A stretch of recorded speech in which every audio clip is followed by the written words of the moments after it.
You see, below. I don't know of anybody. A lot of times we hear people talk of bribery and corruption. specifics. The other but time, it's inexistent. It happens. Nobody has ever proved it. And where they have been proved, they were dealt with immediately. I was going to say that because there have been a few judges in this country that have been relieved of their position by reason of... That's what I said. Those who have been proved, even though I don't agree with some of those decisions, okay, it's perception. Really? It's perception.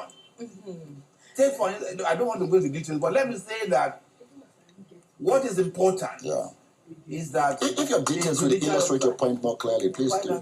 No. What I'm trying to say is that we have seen cases where there are allegations of corruption against judges. And we have found out that, yes, they were dealt with, and later it turned out that they ought not to have been convicted or vilified. I mean, but look, Nigeria will say they gave a judge 1 billion naira and asked them how did he get it? Is it by transfer or by cash or how? We have a caller. I have a caller from Warri. Frank. Good morning to you. I want to hello. Can you turn down the volume of your television set? Yes, please. Let's take it down a notch. Thank you. Okay. Please, I want to say that my position, I have a point in the issue of Kogi. Oh, you're taking us back. Are you hearing me? Go ahead.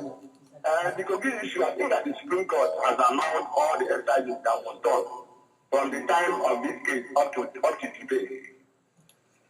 By the time of the Supreme Court, they have allowed all exercises, apart from the duly conducted primary before that particular day up to today. I think all that things that have been done is the knowledge.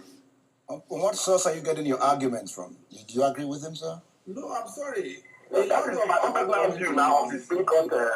On television and radio and newspaper have not read the judgment. By the grace of God, I'm the lead counsel of the INEC. The issue of the primary was never before the Supreme Court.